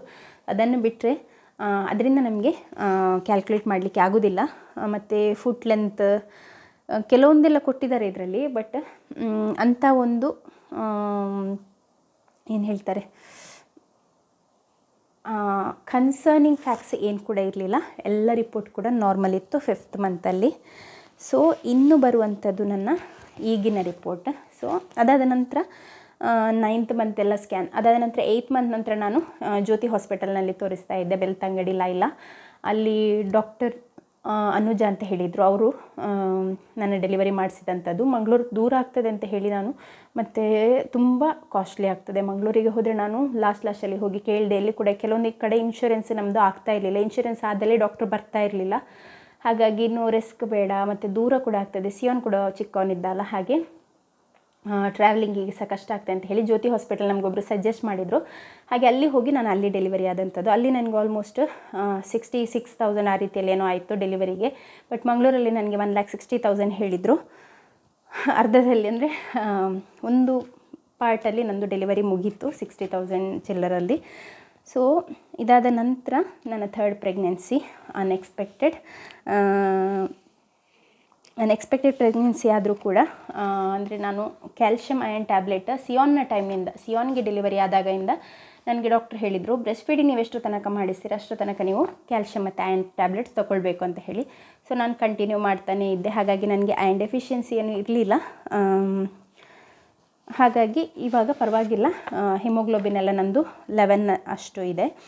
ಸೊ ಇಲ್ಲಿ ಇವಾಗದು ಮಗುವಿದು ತೋರಿಸ್ತೇನೆ. ಅಂದರೆ ಇದರಲ್ಲಿ ನನಗೆ ಅಂದರೆ ನನ್ನ ಲಾಸ್ಟ್ ಪೀರಿಯಡ್ಸ್ ಯಾವಾಗ ಆದದಂತ ಹೇಳಿ ಗೊತ್ತೇ ಇಲ್ಲದೆ ಇರೋದ್ರಿಂದ ED ಏನಿದೆ, ಎಕ್ಸ್ಪೆಕ್ಟೆಡ್ ಡ್ಯೂ ಡೇಟ್ ಏನಿದೆ, ಅದು ಯಾವಾಗ ಅಂತ ಹೇಳಲಿಕ್ಕೆ ಆಗ್ತಾ ಇಲ್ಲ. ಯಾರು ಕೂಡ ಕನ್ಫರ್ಮ್ ಆಗಿ ಹೇಳ್ತಾ ಇಲ್ಲ, ಅದು ಹೇಳ್ತಾ ಇಲ್ಲ, ಇದು ಸಹ ಹೇಳ್ತಾ ಇಲ್ಲ. ಆದರೆ 37 ವೀಕ್ಸ್ ಆಗುವಾಗ ಮಗುವನ್ನು ಹೊರಗೆ ತೆಗಿಬೇಕಂತ ಹೇಳಿದ್ದಾರೆ. ಆ 37 ವೀಕ್ಸ್ ಆಗುವಂತಹ ಟೈಮ್ ಅಂತ ಹೇಳಿದರೆ ಸೆಪ್ಟೆಂಬರ್ನ 1st ಆರ್ 2nd ವೀಕ್ ಮಧ್ಯದಲ್ಲಿ ಬರುವಂಥ ಒಂದು ಟೈಮ್ ಪೀರಿಯಡ್ ಏನಿದೆ, ಅದು 37 ವೀಕ್ಸ್ ಆಗುವಂಥ ಟೈಮ್. ಸೊ ಆ ಟೈಮ್ನಲ್ಲಿ ತೆಗಿಬೇಕಾಗಿ ಬರ್ತದೆ. ಇದು NT scan report. So crown rump length CRL ಏನಿದೆ ಅದು 79.60 mm ಇದೆ. ಫೀಟಲ್ ಹಾರ್ಟ್ ರೇಟ್ ಇರುವಂಥದ್ದು 161 ಬೀಟ್ಸ್ ಪರ್ ಮಿನಿಟ್. ಹಾಗೆ ಕೆಲವರು ಹೇಳೋ ಪ್ರಕಾರ ನೋಡಿದರೆ ಒಂದು 146, ಇನ್ನೊಂದು 164, ಇದರಲ್ಲಿ 161 ಇದೆ. ಹುಡುಗಿನ ಅಂತ ಹೇಳಿ ಹೇಗೆ ಡಿಸೈಡ್ ಮಾಡೋದಲ್ವಾ. So fetal movements are appreciated. ಇದು NT ಸ್ಕ್ಯಾನ್ ನಾನು ಓದ್ತಾ ಇರುವಂಥದ್ದು. Gestational age 14 weeks. ಮತ್ತು ಇದರ ಪ್ರಕಾರ ಅಂದರೆ ಅಲ್ಟ್ರಾಸೌಂಡ್ ಸ್ಕ್ಯಾನ್ ಪ್ರಕಾರ EDD ಇರುವಂಥದ್ದು 25th ಸೆಪ್ಟೆಂಬರ್ ಅಂತ ಹೇಳಿ ಇದೆ. ಈ ಒಂದು ಪ್ರೆಗ್ನೆನ್ಸಿಯಲ್ಲಿ ಪ್ಲಾಸೆಂಟಾ ಇರುವಂಥದ್ದು anterior, lower end is away from the internal OS ಅಂತ ಹೇಳಿ ಇದೆ. ಸೊ ಸರ್ವೈಕಲ್ ಲೆಂಗ್ತ್ ಇರುವಂಥದ್ದು ಅಲ್ಲೆಲ್ಲ 3.5 ಇತ್ತು, ಇಲ್ಲಿ 4 ಸೆಂಟಿಮೀಟರ್ ಇದೆ. ಮತ್ತು ಇದರಲ್ಲಿ ಅಂಥ ಸ್ಪೆಷಲ್ ರಿವ್ಯೂ ಏನು ಕೂಡ ಇಲ್ಲ. ಅನಾಮಲಿ ಸ್ಕ್ಯಾನ್ ರಿಪೋರ್ಟ್ ನೋಡಿ, ಇದು ನನಗೆ SDM ಹಾಸ್ಪಿಟಲಲ್ಲಿ ಕೊಟ್ಟಂಥ ಅನಾಮಲಿ ಸ್ಕ್ಯಾನ್ ರಿಪೋರ್ಟ್. ಇದಕ್ಕಿಂತ ಮುಂಚೆ ಇನ್ನೊಂದು ರಿಪೋರ್ಟ್ ಇದೆ ನನಗೆ. ನಾನು ಕಳೆದ ಒಂದು ಸ್ಕ್ಯಾನನ್ನು ಅಂದರೆ 3rd ಮಂತಿದು NT ಸ್ಕ್ಯಾನನ್ನು SDMಲ್ಲೇ ಮಾಡಿಸಿದ್ದು. ಅವರೇ ನಮಗೆ ಟೋಕನ್ ಕೊಟ್ಟು ಕಾಲ್ ಮಾಡಿ ಕರೀತಾರೆ, ಈ ದಿನ ಬರಬೇಕು ಅಂತ ಹೇಳಿ. ಆಗ ಹೋಗಿ ನಾವು ಸ್ಕ್ಯಾನ್ ಮಾಡಲಿಕ್ಕೆ. ಬಟ್ ನನಗೆ ಅಲ್ಲಿದ್ದು ಸ್ಕ್ಯಾನ್ ನನಗೆ ಅಷ್ಟೊಂದು ಸ್ಯಾಟಿಸ್ಫೈಡ್ ಅಂತ ಹೇಳಿ ಅನ್ನಿಸಲಿಲ್ಲ. ಮೊದಲಿನ ಪ್ರೀವಿಯಸ್ 2 ಪ್ರೆಗ್ನೆನ್ಸಿ ಸ್ಕ್ಯಾನ್ಸನ್ನು ನಾನು ಪ್ರೈವೇಟ್ ಸ್ಕ್ಯಾನಿಂಗ್ ಸೆಂಟರ್ಸಲ್ಲಿ, ಹಾಸ್ಪಿಟಲ್ಸಲ್ಲಿ ಮಾಡಿಸಿದಾಗ ಅಟ್ಲೀಸ್ಟ್ ನನಗೆ ಬೇಬಿ ತೋರಿಸ್ತಾಯಿದ್ರು ಅಥವಾ ಹಾರ್ಟ್ ಬೀಟ್ ತೋರಿಸ್ತಾಯಿದ್ರು ಅಥವಾ ಏನಾದರೂ ಒಂದು ಹೇಳ್ತಿದ್ರು, ಇದೆಲ್ಲ ಪರವಾಗಿಲ್ಲ, ಹೀಗಿದೆ ನೋಡಿ ನಿಮ್ಮ ಬೇಬಿ ನೋಡಿ, ಇದು ಕೈ, ಇದು ತಲೆ ತೋರಿಸ್ತಾಯಿದ್ರು. ಬಟ್ ಈ ಒಂದು ಸ್ಕ್ಯಾನಲ್ಲಿ, NT ಸ್ಕ್ಯಾನಲ್ಲಿ ಆಗಿರ್ಬೋದು ಅಥವಾ ಬೇರೆ ಸ್ಕ್ಯಾನ್ಸಲ್ಲಿ ಅವರು ಏನು ಕೂಡ ಒಂದು ಅಂದರೆ ರೆಸ್ಪಾಂಡೇ ಮಾಡ್ತಾ ಇರಲಿಲ್ಲ. ವಿದಿನ್ 5 ಮಿನಿಟ್ಸ್ ಅವ್ರದ್ದು ಸ್ಕ್ಯಾನ್ ಕೂಡ ಆಗ್ತಾಯಿತ್ತು. ಹಾಗಾಗಿ ನನಗೆ NT ಸ್ಕ್ಯಾನ್ ಸ್ಯಾಟಿಸ್ಫೈಡ್ ಅಂತ ಹೇಳಿ ಅನ್ನಿಸ್ಲಿಲ್ಲ. ಅಂದರೆ ಎಲ್ಲಿಯಾದರೂ ಫ್ಯೂಚರ್ ಪ್ರಾಬ್ಲಮ್ಸ್ ಬಂದರೆ, ಯಾಕೆಂದರೆ ಫಸ್ಟ್ ಪ್ರೆಗ್ನೆನ್ಸಿಯಲ್ಲಿ ನಾನು ಆ ಒಂದು ಆಮ್ನಿಯೋಸೆಂಟಸಿಸ್ ಅದು ಇದು ಅಂತ ಹೇಳಿ ನಾನು ಫೇಸ್ ಮಾಡಿರುವಂಥದ್ದು ಸಾಕಾಗಿದೆ. ಹಣ ಖರ್ಚು ಆದರೆ ಪರವಾಗಿಲ್ಲ, ಒಂದು ಮೆಂಟಲ್ ಸ್ಟ್ರೆಸ್ ಇದೆ ಅಲ್ಲ, ಅದು ಯಾರಿಗೆ ಸಹ ಬೇಡ. ಹಾಗಾಗಿ ನನಗೆ 5th ಮಂತಲ್ಲಿ ಚಾನ್ಸ್ ತೆಗೊಳ್ಳಿಕ್ಕೆ ಬೇಡ ಇತ್ತು. ಸೊ ಗಮ್ಮತ್ತೆಂತ ಗೊತ್ತಾ, 5th ಮಂತಲ್ಲಿ ಚಾನ್ಸ್ ಬೇಡ ಅಂತ ಹೇಳಿ ನಾನು ಮತ್ತು ಅವ್ರು ಕೊಟ್ಟ ಡೇಟಿಗೆ ನನಗೆ ಹೋಗಲಿಕ್ಕೆ ಸಾಕ್ತಾ ಇರಲಿಲ್ಲ. ಅವ್ರು ಕೊಟ್ಟಂಥದ್ದು ಯಾವಾಗ ಅಂದರೆ 1 ಜೂನಿಗೇನೋ ಕೊಟ್ಟರು, ಈ ಒಂದು ಅನಾಮಲಿ ಸ್ಕ್ಯಾನ್ ಮಾಡಿಸಿ ಬನ್ನಿ ಅಂತ ಹೇಳಿ. 1 ಜೂನಿಗೆಲ್ಲ ಸಿಯೋನಿಗೆ ಶಾಲೆ ಶುರುವಾದರೆ ನಾವು 4 ಗಂಟೆ 5 ಗಂಟೆಗೆ ಅಲ್ಲಿ ಹಾಸ್ಪಿಟಲಲ್ಲಿದ್ದರೆ ಮಗುವನ್ನು ಯಾರು ನೋಡ್ತಾರೆ ಇಲ್ಲಿ ಬಂದಾಗ ಅಲ್ವಾ, ಹಾಗೆ ಅಂತ ಹೇಳಿ ನಾನು ಹೇಳಿದೆ. ಅದಕ್ಕಿಂತ ಮುಂಚೆ ನಾನು ಮಾಡಿಸ್ತೇನೆ, ನಿಮಗೆ ಮುಂಚೆನೇ ಮಾಡಿಸಿ ತರ್ತೇನೆ, ಅಂದರೆ ಅದಕ್ಕೊಂದು ಏಜ್ ಗ್ಯಾಪ್ ಅಂತ ಇದೆ, ಅಂದರೆ ಇಷ್ಟು ವೀಕ್ಸಿಂದ ಇಷ್ಟು ವೀಕ್ಸ್ ಒಳಗೆ ಆಗಬೇಕಂತ ಹೇಳಿ. ಹಾಗಾಗಿ ನಾನು ಮಾಡಿಸಿ ತರ್ತೇನೆ ಹೇಳಿದ್ದೆ. ಓಕೆ, ಪ್ರಾಬ್ಲಮ್ ಇಲ್ಲ ಹೇಳಿದರು ಡಾಕ್ಟ್ರು. ಅದಾದ ನಂತರ ಮಾಡಿಸಿ ರಿಪೋರ್ಟ್ ತಗೊಂಡು ಹೋದೆ. ಆ ರಿಪೋರ್ಟ್ ನೋಡಿ ಇಲ್ಲಿದೆ. ಇದರಲ್ಲಿ ಸಹ LMP ಗೊತ್ತಿಲ್ಲದಕ್ಕೆ LMPಯನ್ನು ಕಟ್ ಮಾಡಿಬಿಟ್ಟಿದ್ದಾರೆ. ಇದರ ಜೊತೆ ಕೊಟ್ಟಂಥ ಪಿಕ್ಚರ್ ನಾನು ಸ್ಪಂದನ ಸ್ಕ್ಯಾನಿಂಗ್ ಸೆಂಟರಲ್ಲಿ ತೋರಿಸಿದಂಥದ್ದು. So single live intrauterine fetus is seen in variable presentation. Fetal body movements and cardiac pulsation appears normal. ಇದು 5th ಮಂತ್ ಅನಾಮಲಿ ಸ್ಕ್ಯಾನ್ ರಿಪೋರ್ಟ್. ಈಗಿನ ಮಗುವಿದು ಓದ್ತಾ ಇರುವಂಥದ್ದು. Fetal head and spine show no obvious abnormalities. Facial profile appears normal. 4 chambers of heart are seen. Fetal echo is not included in this study. Diaphragm appears normal. Fetal stomach, kidneys, urinary bladder, anterior abnormal wall shows no obvious abnormalities. Visualized portions of limbs show no obvious abnormalities. Movements of all 4 limbs are appreciated.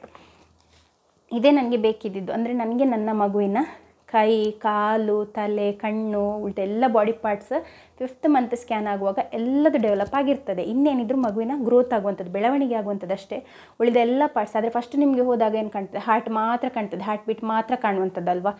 ಆದರೆ next ನೀವು NT ಸ್ಕ್ಯಾನಿಗೆ ಹೋಗುವಾಗ ಮೂಗು, Spain ಎಲ್ಲ ರೆಡಿಯಾಗಿರ್ತದೆ. ಆದರೆ 5th ಹೋಗುವಾಗ baby full develop ಆಗಿರ್ತದೆ, ಆದರೆ ಇನ್ನೂ ಅದರ ಬೆಳವಣಿಗೆ ಆಗುವಂಥದ್ದು ಅಷ್ಟೇ. ಹಾಗಾಗಿ ನನಗೆ ಯಾವುದೇ ಚಾನ್ಸ್ ಬೇಡ. ಮತ್ತು ಹುಟ್ಟುವಾಗ 4 ಬೆರಳಿತ್ತು ಅಥವಾ ಈ ತುಟಿ ಸೀಳಿ ಇರುವಂಥದ್ದು ಕೆಲವೊಮ್ಮೆ ಮಕ್ಕಳಿಗೆ, ಇನ್ನೂ ಹಲವಾರು ಅಂದರೆ ಇಯರ್ಸ್ ಫಾರ್ಮ್ ಆಗಲಿಲ್ಲ, ಅದು ಫಾರ್ಮ್ ಆಗಲಿಲ್ಲ, ಅಂಥ ಅಬ್ನಾರ್ಮಲಿಟೀಸ್ ಯಾವಾಗ ಬೇಕಾದರೂ ಬರ್ಬೋದು. ಅದು ಜೆನೆಟಿಕ್ ಅಂತಲೇ ಅಲ್ಲ, ಅಂದರೆ ಕ್ವಾಲಿಟಿ ಆಫ್ ಈ ಎಂಬ್ರಿಯೋಯಿಂದನೂ ಕೂಡ ಬರಲಿಕ್ಕೆ ಚಾನ್ಸ್ ಇದೆ. ಹಾಗಾಗಿ ನನಗೆ ಆ ಚಾನ್ಸ್ ಬೇಡ ಅಂತ ಹೇಳಿನೇ ನಾನು ಒಳ್ಳೆ ಡಾಕ್ಟ್ರ್ ಬರುವಾಗ ಈ ಒಂದು ಸ್ಕ್ಯಾನನ್ನು ಮಾಡಿಸಿ ನನಗೆ ಕೂಡ ಅವರು ತೋರಿಸಿದ್ರು. ಮಗುವಿನ ಕೈಯೆಲ್ಲ ಹೀಗೆ ತಿರುಗಿ ಮಲಗಿದ್ದಕ್ಕೆ ಅವರು ಹೊಟ್ಟೆಗೆ ಟ್ಯಾಪ್ ಮಾಡಿ ಮಗುವನ್ನು ಎಬ್ಬಿಸಿ ಮಗು ಮೂಮೆಂಟ್ ಮಾಡ್ತಾನೇ ಇತ್ತು. ಹಾಗಾಗಿ ಕೈಯೆಲ್ಲ ತೋರಿಸಿದ್ರು. ಮತ್ತು ನನಗೆ ಫಸ್ಟ್ ಸ್ಕ್ಯಾನಲ್ಲಿ ಸಿಯೋನ್ಗೆ ಸ್ಕ್ಯಾನ್ ಮಾಡುವಾಗ 5th ಮಂತಿದು ಅವನು 4 ಬೆರಳನ್ನು ಬಾಯಿಗೆ ಹಾಕಿ ಚೀಪ್ತಾ ಇದ್ದ, ಒಂದು ಮಾತ್ರ ತಮ್ಮ ಮಾತ್ರ ಕಾಣ್ತಾ ಇತ್ತು ಹೀಗೆ ತೋರಿಸಿದ ಹಾಗೆ. ಸೊ ಹಾಗೆ ಈ ಮಗು ಕೂಡ ಎಲ್ಲ ಅಂದರೆ ಅವರು ಎಲ್ಲ ಪಾರ್ಟ್ಸನ್ನೆಲ್ಲ ನೋಡಿದರು, ನನಗೆ ಕೂಡ ತೋರಿಸಿದ್ರು. ನಮಗೆ ಅಷ್ಟು ಗೊತ್ತಾಗೋದಿಲ್ಲ, ಬಟ್ ಸ್ಟಿಲ್ ತೋರಿಸಿ ಹಾರ್ಟ್ ಬೀಟ್ ಎಲ್ಲ ತೋರಿಸಿದ್ರು. ಹಾಗಾಗಿ ನನಗೊಂದು ಸ್ಯಾಟಿಸ್ಫ್ಯಾಕ್ಷನ್. ಈ ರಿಪೋರ್ಟ್ ತಗೊಂಡು ಹೋದೆ ನಾನು. ರಿಪೋರ್ಟ್ ತಗೊಂಡು ಹೋದಾಗ ಡಾಕ್ಟರ್ದೊಂದೇ, ನೀವು ಯಾಕೆ ನಮ್ಮ ಹಾಸ್ಪಿಟ್ಲಲ್ಲಿ ಮಾಡಿಸಲಿಲ್ಲ, ನಮ್ಮ ಹಾಸ್ಪಿಟಲಲ್ಲಿಯೇ ಮಾಡಿಸಬೇಕು, ನನಗೆ ಈಗ ನೀವು ಒಂದು ರಿಪೀಟ್ ಸ್ಕ್ಯಾನ್ ಮಾಡಿಸಿ ಅಂತ ಹೇಳಿ. ಈ ಸ್ಕ್ಯಾನಿಗೆ ನಾನು 1300 ಕೊಟ್ಟು ಮಾಡಿಸಿದ್ದು, 1300 400 ಎಷ್ಟು ಕೊಟ್ಟಿದ್ದೇನೆ, ಪುನಃ ಒಮ್ಮೆ ಮಾಡಿಸಿ ಅಂತ ಹೇಳಿದರು. ಅದಕ್ಕೆ ನಾನು ಹೇಳಿದೆ ಯಾವುದೇ ಅಬ್ನಾರ್ಮಲಿಟೀಸ್ ಏನು ಕೂಡ ಇಲ್ಲ, ಎಲ್ಲ ರಿಪೋರ್ಟ್ ನಾರ್ಮಲ್ ಇದೆ, ಪುನಃ ಯಾಕೆ ಒಮ್ಮೆ ಅಂತ ಹೇಳಿ. ಅವ್ರು ಕೇಳಲಿಕ್ಕೇ ರೆಡಿ ಇಲ್ಲ. ನೀವು ಹಾಸ್ಪಿಟಲಲ್ಲೇ ಮಾಡಿಸಬೇಕಲ್ಲ, ನೀವು ಯಾಕೆ ಪ್ರೈವೇಟಲ್ಲಿ ಮಾಡಿಸಿದ್ದು? ಇಲ್ಲ, ನನಗೆ ಮಗುವಿದ ಹಾರ್ಟ್ ಒಮ್ಮೆ ನೋಡಬೇಕು, ಪುನಃ ಒಮ್ಮೆ ಮಾಡಿಸಿ ತನ್ನಿ ಅಂತ ಹೇಳಿ. ಮತ್ತು ಅವರು ಅಂದರೆ ಅಷ್ಟು ಹೇಳಿ ಅವ್ರು ಅರ್ಜೆಂಟಲ್ಲಿದ್ದರು ಅಂತೇಳಿ ಅವ್ರು ಹೊರಟರು. ಹಾಗೆ ನಾನು ಹೇಳಿದೆ ಇನ್ನೂ ಎಲ್ಲದೂ ನಾರ್ಮಲ್ ಇದೆ. ಪುನಃ ನಾನೊಮ್ಮೆ ರಿಪೋರ್ಟ್ ಓದಿ ನೋಡಿದೆ. ನನಗೇನೆ ಅಂದರೆ ನಾನೇನು ಡಾಕ್ಟರ್ ಅಲ್ಲ, ಸ್ಟಿಲ್ ನನಗೆ 2 ಪ್ರೆಗ್ನೆನ್ಸಿ, ನನಗೆ ಒಳ್ಳೆ ಅನುಭವ ಇರೋದ್ರಿಂದ ನಾನು ಹೇಳಿದೆ ಇದರಲ್ಲಿ ಏನು ಸಹ ಇಲ್ಲ ಅಲ್ಲ ಅಂತ ಹೇಳಿ ಬೇರೆ ನರ್ಸಸ್ ಹತ್ರ ತೋರಿಸಿದೆ ಅವರ ಒಟ್ಟಿಗೆ ಇರುವಂಥ. ಅವರು ಸಹ ಮೇಡಮಿಗೆ ಕಾಲ್ ಮಾಡಿದರು. ಕಾಲ್ ಮಾಡಿ ಹೇಳಿದರೆ ಸಹ ಅವ್ರು ಕೇಳೋ ಹಾಗೇ ಇಲ್ಲ. ಅವ್ರದ್ದೊಂದೇ ನನಗೆ ಫೀಟಲ್ ಎಕೋ ಮಾಡಿಸಿ ತನ್ನಿ ಅಂತ ಹೇಳಿ, ಎಕೋ ಅಂದರೆ ಹಾರ್ಟ್ ಬಗ್ಗೆ ಸ್ಟಡಿ ಮಾಡಿಸಿ ತನ್ನಿ ಅಂತ ಹೇಳಿ. ಸೊ 5 ಡೇಸ್ ನಂತರ ಅದು ಸ್ಕ್ಯಾನನ್ನು ಕೊಟ್ಟರು. ಹಾಗೆ ಪುನಃ ಒಮ್ಮೆ 5 ಡೇಸ್ ನಂತರ ಹಾಸ್ಪಿಟಲಿಗೆ ಹೋಗಿ 1000 ರೂಪೀಸನ್ನು ಕಟ್ಟಿ ಈ ಸ್ಕ್ಯಾನನ್ನು ಮಾಡಿಸಿದಂಥದ್ದು. ಸೊ ಇದರಲ್ಲಿ fetal heart rate 133 beats per minute. ಮೊದಲೆಷ್ಟಿದ್ದಂಥದ್ದು 145 ಆ ರೀತಿಯಲ್ಲಿತ್ತು, ಈಗ 133 ಬೀಟ್ಸ್. ಸೊ ಅಗೈನ್ ಜೆಂಡರ್ನ ಡಿಸೈಡ್ ಮಾಡಲಿಕ್ಕೆ ಆಗೋದೇ ಇಲ್ಲ. Cardiac size, site, axis, contractility normal, ಎಲ್ಲದೂ ಸರಿ ಇದೆ. ಕಾಂಟ್ರಾಕ್ಟ್ ಆಗುವಂಥದ್ದು ಸೈಜ್ ಆಗಿರ್ಬೋದು, ಅದರ ಪ್ಲೇಸ್ ಆಗಿರ್ಬೋದು, ಅದಕ್ಕೆ ವಾಲ್ವ್ಗಳಲ್ಲಿ ಬರುವಂಥ ಇದೆ, ಎಲ್ಲದೂ ಕೂಡ ಸರಿ ಇದೆ. 4 chambers and 3 vessels are normal. ಅಂದರೆ ಈ ಹಾರ್ಟಿನ 4 ಚೇಂಬರ್ಸ್ ಇರ್ತದೆ ಅಲ್ವಾ, ಸೊ ಅದೆಲ್ಲದೂ ಕೂಡ ನಾರ್ಮಲ್ ಇದೆ. ವೆಸಲ್ಸ್ ಕೂಡ ನಾರ್ಮಲ್ ಇದೆ. Outflow tracts normal, outflow inflow ಆಗುವಂಥದ್ದು ಎಲ್ಲದೂ ಕೂಡ ನಾರ್ಮಲ್ ಇದೆ ಅಂತ ಹೇಳಿ ಬಂತು. ಸೊ ದೊಡ್ಡದಾಗಿ ಬರೆದು ಕೊಟ್ಟಿದ್ದಾರೆ, ನೋ ಸಿಗ್ನಿಫಿಕೆಂಟ್ ಅಬ್ನಾರ್ಮಲಿಟಿ ಡಿಟೆಕ್ಟೆಡ್ ಅಂತ ಹೇಳಿ. ಸೊ ಇದು ಹಾಸ್ಪಿಟಲ್, ಇದು ಯಾವ ರೂಲ್ ಅಂತ ನನಗೆ ಗೊತ್ತಿಲ್ಲ. ಅಂದರೆ ಈಗ ನಾವು ಹಾಸ್ಪಿಟಲ್ ಅಂತ ಹೇಳಿ ಹೀಗೇ ಹೇಳಿದರೆ ಅವ್ರದ್ದು ಸಹ ಅದು ಬಿಸ್ನೆಸ್ ಅಲ್ವಾ. ಹಾಗೆ ನಾವು ಹೊರಗಿನವರಿಗೆ ಬಿಸ್ನೆಸ್ ಕೊಟ್ಟರೆ ಅವರಿಗೆ ಆಗ್ತದಾ? ಇಲ್ಲ ಅಲ್ಲ. ಹಾಗೆ ಮೇ ಬಿ ಡಾಕ್ಟರ್ಸಿಗೆ ಕೂಡ ಇರ್ಬೋದು. ಅಂದರೆ ನೀವು ಈ ರೀತಿಯಲ್ಲಿ ನೀವು ಅಂದರೆ ಎಷ್ಟು ಪೇಷಂಟ್ಸನ್ನು ಕಳಿಸಲೇಬೇಕು, ಇಷ್ಟು ಔಟ್ ಪೇಷಂಟ್ಸ್ ಬಂದರೆ ಇಷ್ಟು ಪೇಷಂಟ್ಸ್ ಅಲ್ಟ್ರಾಸೌಂಡಿಗೆ ಬರಬೇಕು, ಇಷ್ಟು ಪೇಷಂಟ್ಸ್ ಅಡ್ಮಿಷನಿಗೆ ಹೋಗಬೇಕು, ಅದು ಇದು ಅಂತ ಇರ್ಬೋದು ಮೇ ಬಿ. ಇಲ್ಲಾಂದರೆ ಯಾರು ಕೊಡ್ತಾರಲ್ವ. ಅಂದರೆ ಮಂಗಳೂರು ಕಡೆ ಆದರೆ ಕೊಡಲಿಕ್ಕೇ ಹೋಗೋದಿಲ್ಲ, ಯಾಕಂದರೆ ಆಲ್ರೆಡಿ ಕ್ರೌಡೆಡ್ ಇದೆ ಹಾಸ್ಪಿಟಲ್. ಮೇ ಬಿ ಇಲ್ಲಿ ನನಗೆ ಗೊತ್ತಿಲ್ಲ, ನಾನು ಯಾರನ್ನು ಕೂಡ ಜಡ್ಜ್ ಮಾಡಲಿಕ್ಕೆ ಹೋಗೋದಿಲ್ಲ. ನಿಮಗೆ ಗೊತ್ತಲ್ವ, ಅಂದರೆ ನೀವು ಅಷ್ಟು ಬುದ್ಧಿವಂತರೆ. ಸೊ ಹಾಗೆ ಏನು ಮಾಡೋದು, ಡಬಲ್ ಸ್ಕ್ಯಾನ್ 2,300 ಅಷ್ಟು ಖರ್ಚಾಯಿತು ಸುಮ್ಮನೆ ಇದಕ್ಕೋಸ್ಕರನೇ ಅಂತ ಹೇಳಿ. ಮತ್ತು ಹೋಗಿದ್ದು ಬಂದಿದ್ದು ಅನ್ನುವಾಗ ಅಲ್ಲೇ ಆಗ್ತದೆ 3,500 ಸಾವಿರ ಆಗ್ತದೆ. ಹೋಗೋದು ರೋಡ್ ಆದರೆ ಸರಿ ಉಂಟು, ಅದು ಸಹ ಸರಿ ಇಲ್ಲ. ಸೊ ಹಾಗೆ ಇದು ನನ್ನ 5th ಮಂತಿದು ಅನಾಮಲಿ ಸ್ಕ್ಯಾನ್ ರಿಪೋರ್ಟ್. ಡಬಲ್ ಸಲ ಮಾಡಿಸಿದ್ರು ಕೂಡ ಏನು ಸಹ ತೊಂದರೆ ಇಲ್ಲ. ನನಗೆ ಕಾನ್ಫಿಡೆನ್ಸ್ ಇತ್ತು, ನನಗೆ ಇನ್ನೂ ಕೂಡ ಕಾನ್ಫಿಡೆನ್ಸ್ ಇದೆ, ಏನು ಸಹ ಆಗೋದಿಲ್ಲ, ಸ್ಮೂತಾಗಿ ಡೆಲಿವರಿ ಆಗ್ತದೆ ಅಂತ ಹೇಳಿ. ನೀವು ಕೂಡ ಯಾರಾದರೂ ಪ್ರೆಗ್ನೆಂಟ್ ಇದ್ದೀರಾದರೆ ಈ ಪ್ಲೆಸೆಂಟಲ್ ಪೊಸಿಷನ್, ಹಾರ್ಟ್ ಬೀಟ್ ಮತ್ತು ಇನ್ನು ಕೆಲವರು ಯೂರಿನ್ ಬೇಕಿಂಗ್ ಸೋಡಾ ಟೆಸ್ಟ್ ಎಲ್ಲ ಮಾಡಿಸ್ತಾರೆ. ಸೊ ಅದು ಯಾವುದೇ ಮಾಡಿ ನೀವು ಎಷ್ಟೇ ಸರ್ಕಸ್ ಮಾಡಿದರೆ ಸಹ ಉಂಟಲ್ಲ, ಮಗು ಹೆಣ್ಣ ಗಂಡ ಅಂತ ಹೇಳಿ ಹೊರಗೆ ಬಂದ ನಂತರ ಮಾತ್ರ ಗೊತ್ತಾಗುವಂಥದ್ದು. ಜೆಂಡರನ್ನು ನಮಗೆ ಪ್ರೆಡಿಕ್ಟ್ ಮಾಡಲಿಕ್ಕೆ ಆಗೋದೇ ಇಲ್ಲ ವಿದೌಟ್ ಸ್ಕ್ಯಾನ್ ಅಂತ ಹೇಳಿ. ಮತ್ತು ಈ ಜೆಂಡರನ್ನು ಡಿಸೈಡ್ ಮಾಡುವಂಥದ್ದು ನಿಮ್ಮ ಪಾರ್ಟ್ನರ್, ನಿಮ್ಮ ಹಸ್ಬೆಂಡ್. ನಮ್ಮ ಹತ್ರ ಅದಕ್ಕೆ ಬೇಕಾದಂಥ ಆ ಒಂದು ಕ್ರೋಮೋಸೋಮ್ಸ್ ಇಲ್ಲ. ಸೊ ಹಾಗಾಗಿ ಅವರೇ ಡಿಸೈಡ್ ಮಾಡುವಂಥದ್ದು. ನೀನು ಹೆಣ್ಣೆ ಇರ್ತೀಯ ಅಂತ ಹೇಳುವವರಿಗೆ ಹೇಳಬೇಕು ನಿಮ್ಮಿಂದಾಗಿ ಆಗುವಂಥದ್ದು ಅಂತ ಹೇಳಿ. ಸೊ ಹಾಗೆ ಏನಿದ್ರು ಕೂಡ ನಮ್ಮ ಪಾರ್ಟ್ನರ್ಸ್ ಡಿಸೈಡ್ ಮಾಡುವಂಥದ್ದು. ಹಾಗೆ ಇನ್ನೊಂದು ಹೇಳ್ತೇನೆ, ನೀವು ಕೆಲವರು ಹೇಳ್ತೀರಾ ನೀವು ಗರ್ಲ್ ಬೇಬಿಗಾಗಿ ಟ್ರೈ ಮಾಡ್ತಾಯಿದ್ದೀರಾ ಅಂತ ಹೇಳಿ. ಆಬ್ವಿಯಸ್ಲಿ ಇಲ್ಲ, ಮಗುನೇ, ಜೀವನೇ. ನನಗೆ ಅದರ ಬೆಲೆ ಇದೆ. ಹಾಗೆ ನನಗೆ ಹೆಣ್ಣಾದರೆ ಖುಷಿ, ಯಾಕೆಂತ ಹೇಳಿದರೆ 2 ಗಂಡಲ್ಲ, ಇನ್ನೊಂದು ಅವನಿಗೆ ಕೂಡ ಸಿಯೋನಿಗೆ ಕೂಡ ತುಂಬ ಆಸೆ ಇದೆ ಗರ್ಲ್ ಆಗಬೇಕು ಅಂತ ಹೇಳಿ. ಹೆಣ್ಣಾದರೆ ಖುಷಿ ಇದೆ, ಗಂಡಾದರೆ ಅದಕ್ಕಿಂತ ಜಾಸ್ತಿನೇ ಖುಷಿ ಇದೆ. ಯಾಕೆಂದರೆ ಪ್ರೌಡ್ಲಿ ಹೇಳ್ಬೋದು 3 ಗಂಡು ಮಕ್ಕಳ ಅಮ್ಮ ಅಂತ ಹೇಳಿ. ಮತ್ತು 3 ಮಕ್ಕಳಂತ ಹೇಳುವಂಥದ್ದೇ ಏನೋ ಒಂಥರ ಖುಷಿ ನನಗೆ. ಸೊ ಇಷ್ಟೇ ಈ ಒಂದು ಅನಾಮಲಿ ಸ್ಕ್ಯಾನ್ ರಿಪೋರ್ಟ್. ಮೊದಲನೇ ಪ್ರೆಗ್ನೆನ್ಸಿಯಲ್ಲಿ ಏನಾಯಿತು, ಹೇಗೆ ನಾನು ಇದನ್ನೆಲ್ಲ ಫೇಸ್ ಮಾಡಿದ್ದೆ ಎಲ್ಲದನ್ನು ನಾನು ಹೇಳಿದ್ದೇನೆ. ಸೊ ಇಷ್ಟೇ ಇವತ್ತಿನ ಒಂದು ಈ ಪರ್ಟಿಕ್ಯುಲರ್ ವಿಡಿಯೋದಲ್ಲಿ. ಈ ವಿಡಿಯೋದು ಇಷ್ಟ ಆದರೆ ಲೈಕ್ ಮಾಡಿ ಆಯಿತಾ. ಮತ್ತು ಯಾರಾದರೂ ಪ್ರೆಗ್ನೆಂಟ್ ಇದ್ದಾರೆ ಆದರೆ ಅವ್ರ ಜೊತೆ ಶೇರ್ ಮಾಡಿ, ಅವರಿಗೆ ಈ ಒಂದು ಡೌಟ್ ಇರೋದು ಬೇಡ. 160 ಬೀಟ್ಸ್ ಆದರೆ ನನಗೆ ಬಾಯ್ ಆಗ್ತದೆ, 130 ಬೀಟ್ಸ್ ಆದರೆ ನನಗೆ ಗರ್ಲ್ ಆಗ್ತದೆ ಅಂತ ಹೇಳಿ ಹೆಣ್ಣಿಂದೇ ಬಟ್ಟೆ ರೆಡಿ ಮಾಡಿ ಇಟ್ಟು ಮತ್ತು ಗಂಡಿಗೆ ಹಾಕಲಿಕ್ಕೆ ಆಗದೇ ಇರೋ ಹಾಗೆ ಆಗಬಾರ್ದು. ಸೊ ಇಷ್ಟೇ ಆಯಿತಾ. Thanks for watching. ಬಾಯ್.